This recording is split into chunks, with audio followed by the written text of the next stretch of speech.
जय हिंद, वंदे मातरम। आप देख रहे हैं समाधान स्टूडियो केमिस्ट्री के महत्वपूर्ण सेशन के लेकर मैं आपके समक्ष आ चुका हूं। आज आपको बहुत ही शानदार टेस्ट सॉल्व करवाने वाला हूं और ऑलमोस्ट जो है आप लोग बहुत ही अच्छे मार्क्स इस टेस्ट में भी ला पाएंगे। तो चलिए आइए, हमें चाहिए सिलेक्शन, तो उसके लिए मेरे साथ मेहनत करना पड़ेगा, हर क्वेश्चन को समझना पड़ेगा और हर एक आंसर आपको लगाना पड़ेगा। तो चलिए साथियों, स्टार्ट करते हैं आज का यह सेशन आप सभी के लिए। पहला क्वेश्चन देखिए क्या बोल रहे हैं, निम्नलिखित में से कौन सा सम जो है इलेक्ट्रॉनिक नहीं है। अब यहाँ से हम लोग कैसे पहचान पाएंगे सर कि यह सम इलेक्ट्रॉनिक नहीं है। तो देखिए, क्या आपका Na सोडियम, मैग्नीशियम, ऑक्सीजन और आपका क्लोरीन यहाँ पर +1 है। ठीक है बच्चा, यहाँ पर +1 है, मतलब क्या है, ये एक इलेक्ट्रॉन दान कर रहा है तो ये 10 होगा। ओके, Mg है, ये क्या होगा, यहाँ पर +2 है, मतलब 2 इलेक्ट्रॉन दान कर रहा है, ये भी 10 है। O2 है, ये 2 इलेक्ट्रॉन क्या कर रहा है, ग्रहण कर रहा है, तो ये 10 होगा। और क्लोरीन क्या कर रहा है, 1 इलेक्ट्रॉन क्या कर रहा है, त्याग रहा है, ये 18 होगा।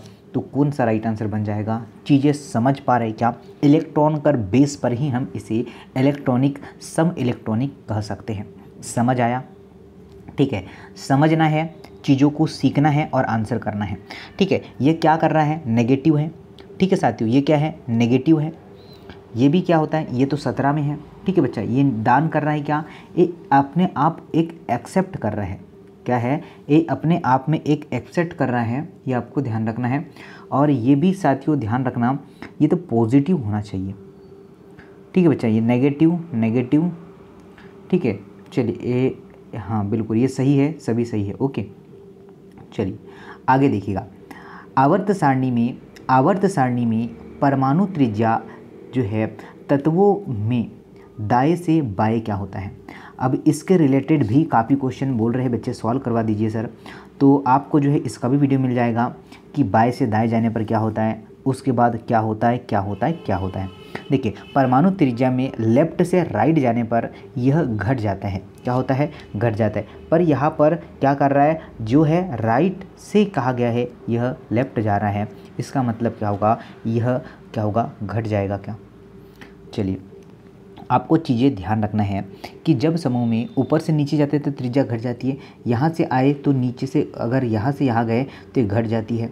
अगर जो है यहाँ से इधर गए, मतलब आपका लेफ़्ट से राइट गए, तो क्या होगा, चीज़ें क्या होगी, इस जाने पर घट जाती है।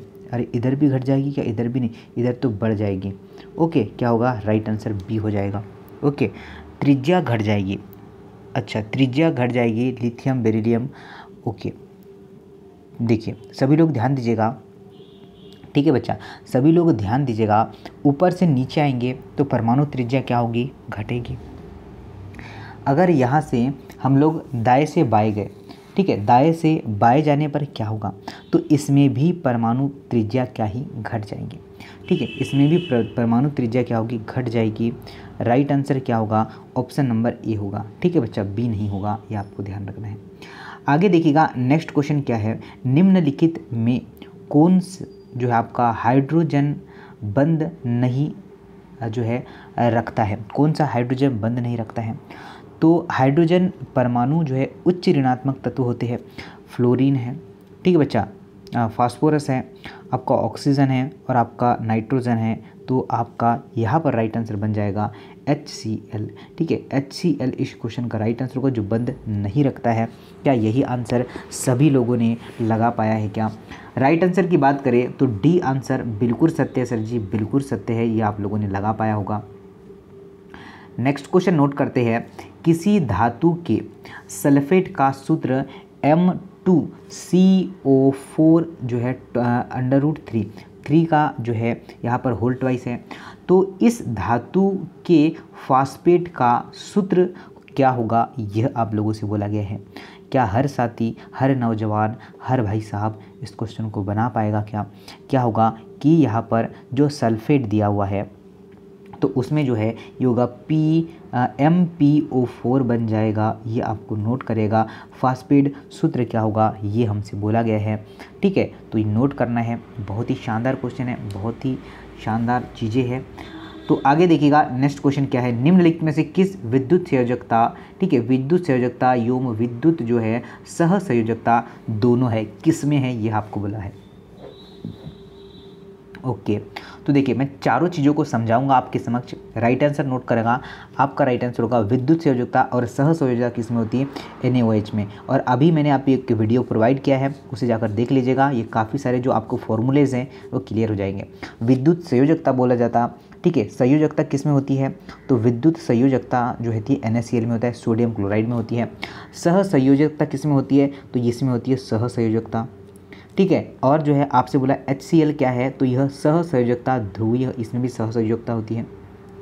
ओके तो नोट करेगा सह संयोजकता और विद्युत संयोजकता दोनों आपका NaOH में होती है, और ये आप लोगों ने बिल्कुल सही कर ही लिया होगा।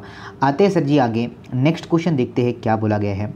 नेक्स्ट क्वेश्चन आपसे बोला है कि दो परमाणुओं में सह संयोजक बंध निम्नलिखित में से किसके द्वारा बनता है, बताइए। चलिए सभी लोग जो है नोट करिएगा, चीज़ों को ध्यान रखना है कि जो है इलेक्ट्रॉन नाभिक जो है आकर्षण, इलेक्ट्रॉन जो है साझेदारी, इलेक्ट्रॉन जो है स्थानांतरण, या फिर स्थिर विद्युत आकर्षण। साथियों नोट करते हैं, चीज़ों को समझते हैं कि दो सहसंयोजक बंध इलेक्ट्रॉनों में साझेदारी से ही बनता है, और इसे जो है हम लोग कहते हैं अणुओं का सहसंयोजी बंध। तो नोट करिएगा इलेक्ट्रॉन साझेदारी से ही ये बनते हैं। ऑप्शन नंबर बी आप लोग कर पाए होंगे। हर साथी इस क्वेश्चन को बना पाया है। यह दो प्रकार के होते हैं, एक ध्रुवीय और एक अध्रुवीय। कैसे कैसे, एक होते सर जी ध्रुवीय, तो ध्रुवीय में क्या आएंगे वो भी नोट करेगा, ठीक है बच्चा। ध्रुवीय के अंतर्गत क्या आएंगे और अध्रुवीय के अंतर्गत क्या आएंगे, ये दोनों चीज़ों को हम लोग अभी डिस्कस करते हैं। अगर ध्रुवीय दिया जाए और अध्रुवीय दिया जाए, तो देखिए ध्रुवीय में क्या क्या आएंगे, तो आपका जो है HCl आएगा, साथ में आपका NH3 आएगा, ओके, और आपका H2O भी आएगा। अगर अध्रुवीय दिया है तो O2 आएगा और आपका N2 आएगा, ठीक है। ये दोनों ही चीज़ें आपको ध्यान रखना है। आगे बढ़े, चीज़ें समझ पाएँ। देखिए आगे देखिएगा नेक्स्ट क्वेश्चन क्या है, बोला है कि सहसंयोजी यौगिकों की तुलना में विद्युत संयोजी यौगिकों का जो है सामान्यतः आपको बताना है उच्च गलनांक तथा उच्च जो है क्वथनांक, निम्न गलनांक तथा निम्न क्वथनांक, या फिर जो है निम्न गलनांक तथा उच्च जो है क्वथनांक, उच्च गलनांक तथा निम्न जो है क्वथनांक होता है। तो विद्युत संयोजी यौगिक में क्रिस्टल आयनों में जो ये क्या होते हैं, निहित होते हैं, और इनमें जो है, ठीक है, इनमें जो है आपका उच्च गलनांक होता है और उच्च ही क्वथनांक होता है। तो राइट आंसर ये होगा, ये आप सभी लोग जान पाए क्या। ओके सभी लोग बिल्कुल सही आंसर कर पा रहे हैं, और डेफिनेटली हर बच्चा इस क्वेश्चन को सही बना पाए हैं। ओके चलिए आगे आते हैं, देखिए चीज़ों को समझते हैं और बनाने की कोशिश करते हैं, ठीक है। चलिए देखिए साथियों, नेक्स्ट क्वेश्चन आपके समक्ष आ रहा है, इसका आपको आंसर करके बताना है। क्या बोला गया है कि किसी विलियन में 200 मिली में 5.8 ग्राम सोडियम क्लोराइड घुला है, तो विलियन की सांद्रता आपको ज्ञात करनी है।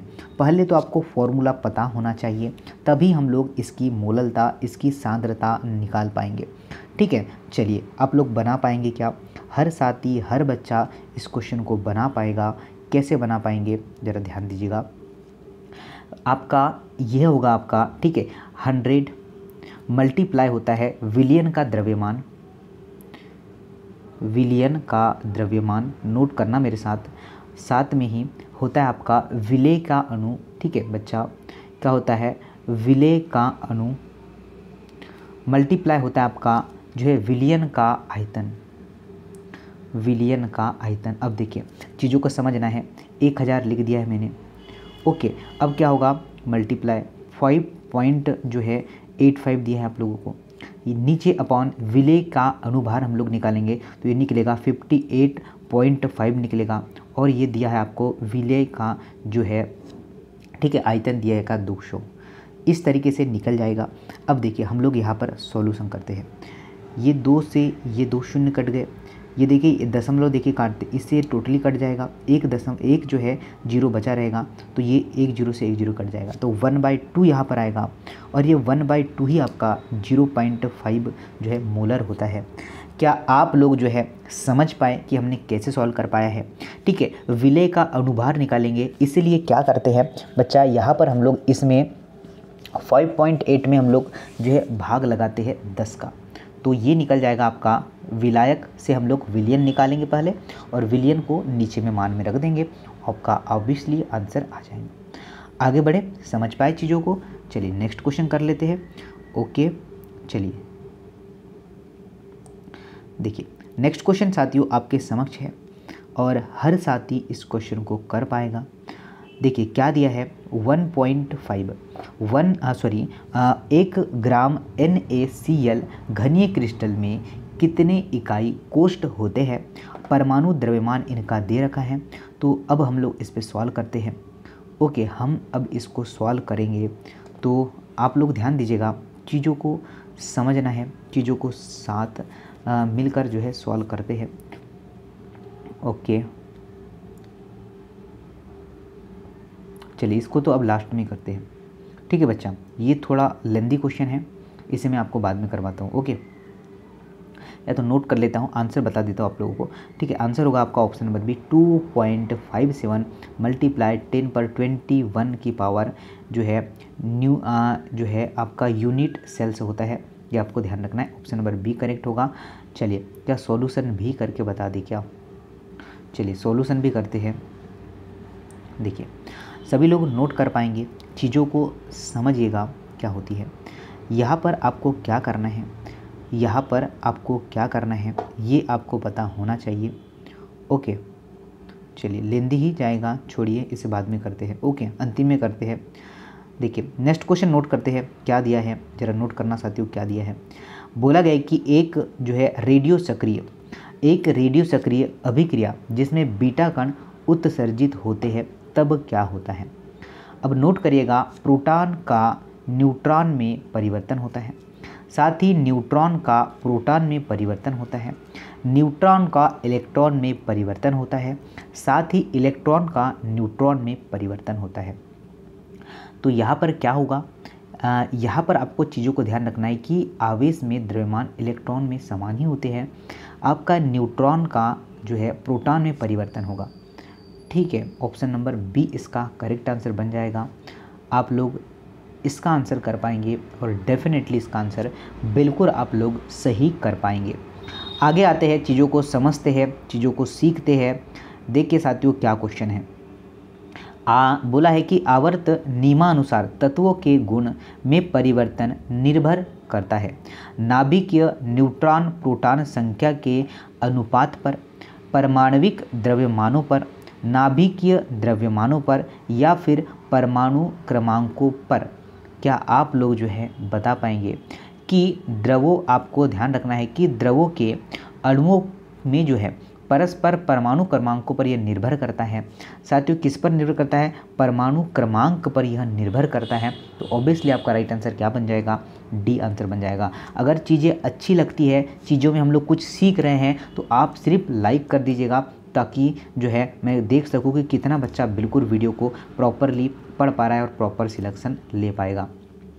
अभिक्रिया आपको एक दी हुई है, ठीक है, क्या हो, N2 जो है H2 से क्रिया करेगा तो NH3 बनाएगा। तो यह जो है आपको बोला गया है, इससे रिलेटेड यहाँ पर कौन सा समीकरण सामने आएगा? तो ऑप्शन नंबर सी सामने आएगा। Kp जो होगा आपका KCRT जो है, और 2 न्यूट्रॉन क्या करेगा, यह रिलीज़ करेगा। ओके, तो चलिए आगे बढ़ते हैं, चीज़ें समझ पाते हैं। निम्नलिखित में से कौन सा बफर घोल है? चलिए बहुत सिंपल क्वेश्चन है, बफर घोल कौन सा है? क्या आप लोग बता पाएंगे सर जी कि दिए गए जो है यहाँ पर बफर घोल की बात करें तो अम्लीय बफर होगा, ऑप्शन नंबर सी। ठीक है बच्चा, तो यह एक क्या है, दुर्बल अम्ल और जो है क्षारीय अम्ल का मिश्रण होता है, जिसे बफर घोल कहते हैं। क्या किस किस का? तो यह दुर्बल, ओके, दुर्बल और साथ में ही आपका क्षारीय, दोनों का मिश्रण होता है, तो आपको ध्यान रखना है। चलिए आगे देते हैं, नेक्स्ट क्वेश्चन कर लेते हैं। बोला गया है कि निम्न में बोला गया है कि लुईस अम्ल की तरह गुण जो है रखता है। कौन सा लुई अम्ल की तरह गुण रखता है? तो ये क्वेश्चन तो मैंने आपको पहले भी करवा दिया। BF3 इस क्वेश्चन का राइट आंसर हो जाएगा। ठीक है बच्चा, यह परमाणु के आसपास इलेक्ट्रॉन का अष्टक जो है, अर्थात अष्टक इसमें क्या होते हैं, पूर्ण होते हैं, और इसे हम लोग लुईस अम्ल भी कहते हैं, यह हमें ध्यान रखना है। चलिए आते हैं नेक्स्ट क्वेश्चन की। बोला गया है कि एक चक्रीय प्रक्रम के लिए क्या सही है? चक्रीय प्रक्रम की बात करें तो चक्रीय प्रक्रम के लिए आंतरिक ऊर्जा, ठीक है, कौन सी सर जी? आंतरिक ऊर्जा, आंतरिक एनर्जी जो है क्या होती है, परिवर्तन इसमें शून्य होता है, तो डेल ई बराबर होगा शून्य। क्या आप लोग बिल्कुल सर जी ऑप्शन नंबर बी कर पाए क्या? साथियों डेफिनेटली आप लोग ऑप्शन नंबर बी कर पाए होंगे, और हर बच्चा इस क्वेश्चन का बना ही पाया है। आगे आते हैं कि एक उष्मारोधी पात्र में ताप बढ़ने के लिए द्रव्यमान को आपके पैडल से आपके विडोलित किया जाता है। तो बोला है निम्न में से कौन सा सही है? निम्नलिखित में से कौन सा सही है, ये हमसे बोला गया है। डायरेक्टली कितना बच्चा बता पाएगा सर जी कि ऑप्शन नंबर ए होगा। ठीक है, डेल ई बराबर W डज नॉट जीरो और Q बराबर जीरो होगा, ये आपको ध्यान रखना है। मतलब कभी भी W जो है जीरो नहीं हो सकता, पर Q जो है आवेश जो है बिल्कुल जीरो हो सकता है। क्या सभी बच्चा समझ पाया है क्या इस क्वेश्चन को?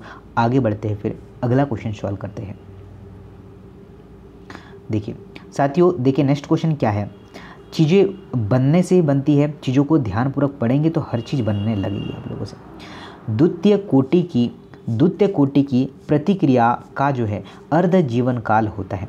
प्रतिकारक के जो है आपके आरंभिक सांद्रता का जो है समानुपाती, या फिर प्रतिकारक के जो है आरंभिक सांद्रता से जो है आपका स्वतंत्र, या प्रतिकारक के आरंभिक सांद्र से आपके जो है व्युत्क्रम समानुपाती, या प्रतिकारक के आरंभिक सांद्र के वर्ग के व्युत्क्रमानुपाती होगा। तो क्या आप लोग बता पाएंगे? क्या टी जो होगा यह आपका 1/2 बन जाएगा? राइट आंसर हर बच्चा नोट कर पाएगा कि प्रतिकारक के आरंभिक सांद्रता के व्युत्क्रमानुपाती होगा। क्या होगा? व्युत्क्रमानुपाती होगा। क्या सी आंसर हर साथी लगा पाया है क्या? ठीक है साथियों, क्या होगा? सी आंसर बिल्कुल करेक्ट है, बिल्कुल करेक्ट है। आगे देखिएगा, नेक्स्ट क्वेश्चन नोट करते हैं क्या दिया है। नेक्स्ट क्वेश्चन साथियों आपके लिए दिया गया है कि यदि किसी रासायनिक अभिक्रिया का वेग व्यंजन, ठीक है, क्या दिया है? के जो है ये दिया है AM, और जो है B दिया है आपका N। तो यह जो इसके द्वारा दर्शाया जाता है, तो यह क्या N को M को हम लोग क्या दर्शाएंगे? यह नॉर्मल क्वेश्चन हमसे पूछा है। तो किसी अभिक्रिया में भाग लेने वाले अभिकारों की सांद्रता और पदों में उपस्थित घातों को योग को यह दर्शाता है। क्या होगा? अभिक्रिया की कोटि को दर्शाता है। N प्लस जो है N इस क्वेश्चन का बिल्कुल राइट आंसर होगा। ठीक है, इसके योगफल को दर्शाता है, ये हमें ध्यान रखना है। ठीक है, M और आपका जो है N, चीज़ें समझ पाए। काफ़ी जो है शानदार सेशन आप सभी के लिए है। लाइक शेयर जरूर करना आप लोग। आगे आते चीज़ें देखते हैं क्या बोला गया है कि एंजाइमों के जो है प्रकार्यों के लिए निम्नलिखित में से कौन सा कथन सत्य नहीं है? क्या बोला है? सत्य नहीं है। सत्य नहीं है, कौन सा सत्य नहीं है? एक अनुकूलतम ताप की आवश्यकता होती है। एक जो है कूलम pH की आवश्यकता होती है। ये जो है सब्सटेंस विशिष्ट होते हैं, या फिर ये सर्वदाता सक्रियणु जो है ऊर्जा को क्या करते हैं? घटाते हैं। क्या आंसर बन जाएगा? तो कितना साथी, कितना बच्चा ऑप्शन नंबर डी के साथ जाना चाहेगा कि ये जो होते हैं आपके सर्वदा सक्रियण ऊर्जा को बढ़ाते हैं? डी आंसर बिल्कुल सत्य सर, और हम सभी साथियों ने यही आंसर लगा पाया है और डेफिनेटली हर आंसर कर पाया है। देखिए नेक्स्ट क्वेश्चन नोट करना साथियों, क्या दिया है? बोला गया है कि लेंग्यूर, ठीक है, लेंग्यूर अधिशोषण समतापी वक्र के अनुसार अत्यंत जो है उच्च दाबों पर अधिशोषण गैस की मात्रा आपको पूछा गया है। अब देखिएगा क्या दिया है। पहला है एक स्थिर जो है आपका सीमांत मान तक जो है पहुंचती है, दाब के साथ बढ़ती जाती है, दाब के साथ घटती जाती है, साथ ही दाब के साथ पहले बढ़ती जाती है और बाद में यह घटती जाती है, तो क्या होगा साथियों, आप लोग आंसर करना स्टार्ट करिएगा। तो एनोड पर ये क्या होता है, ऑक्सीकरण की क्रिया घटते जाती है और इलेक्ट्रॉन में हानि जो होती है ऑक्सीकरण कहलाता है। तो नोट करिएगा, अगर आप सभी साथियों का दाब के साथ पहले बढ़ेगी बाद में घट जाएगी, ऑप्शन नंबर डी करेक्ट है। क्या होगा साथियों, अगर आप सभी लोगों का बिल्कुल डी है तो हम लोग बिल्कुल सही बना पाए हैं, बिल्कुल सही आंसर कर पाए हैं, यह आपको ध्यान रखना है। चलिए, बहुत ही शानदार क्वेश्चन बोला गया आप लोगों से कि प्लेटिनीकृत आपका एब्सेम, आपका SO2 और आपका O2 और आपका SO3 के निर्माण में सहायता करता है, परंतु यदि S2 और O3 को थोड़ी सी भी मात्रा उपस्थित हो तो आपका प्लेटिनीकृत आपका एब्सेस्टम जो आपका SO3 है के निर्माण में कोई भी सहायता नहीं कर पाता है, तो आपका AS2O3 का जो है कार्य क्या करता है, क्या आप लोग बता पाएंगे? चलिए, तो यह जो होता है साथियों उत्प्रेरक विष में पदार्थ होता है, ठीक है। तो ये क्या है, विष की तरह होता है, ठीक है, ये ध्यान रखना है और ये क्वेश्चन एग्जाम में आता है, ये हमें चीज़ों को सीखना है। क्वेश्चन बहुत बड़े बड़े मिलेंगे पर उसके आंसर बिल्कुल, और आंसर कैसे हम लोग छांट पाएंगे साथियों, लास्ट में कुछ ना कुछ तो हिंट मिलती है। अगर क्वेश्चन समझ ना आए तो एक दो वर्ड आपको ऐसे मिलेंगे जो आपके पढ़े हुए से मिलेंगे और वही तो पूछता है, बट वो चीज़ें घुमाकर पूछा जाता है। ओके, देखिए, क्योंकि वो सभी को तो लेगा नहीं, उसे तो छांटना है, तो वो क्या करेगा, आपको चीज़ें घुमाकर पूछेगा। देखिए, साइनाइड विधि द्वारा सिल्वर धातु के निष्क्रियण में सोडियम साइनाइड प्रयुक्त होता है। सिल्वर के घुलनशील जटिल जो है सिल्वर कॉम्प्लेक्स से बदलने के लिए, सिल्वर के अवकृत करने के लिए, सिल्वर के जो है अवक्षेपित के लिए, कि आपकी अवक्षेपण के लिए, या फिर सिल्वर को ऑक्सीकृत करने के लिए, तो क्या आंसर होगा? तो सिल्वर का मुख्य अयस्क क्या होता है? तो सिल्वर का मुख्य अयस्क पहले तो आप लोग नोट कर लेगा, क्या होता है? अर्जेंटाइन होता है। क्या होता है? अर्जेंटाइन होता है। और इसका निष्क्रियण आपका साइनाइड विधि द्वारा होता है। कौन सी विधि द्वारा होता है? साइनाइड विधि द्वारा होता है। और हर बच्चा जो है सिल्वर को घुलनशील जटिल सिल्वर कॉम्प्लेक्स में बदलने के लिए होता है। ऑप्शन नंबर ए इस क्वेश्चन का राइट आंसर बन जाएगा। ठीक है बच्चा, क्या बन जाएगा? ऑप्शन नंबर ए इसका राइट आंसर होगा। ये बच्चा बहुत सिंपल क्वेश्चन पूछा है कि आपका लोहे का जो है प्रमुख अयस्क कौन सा होता है?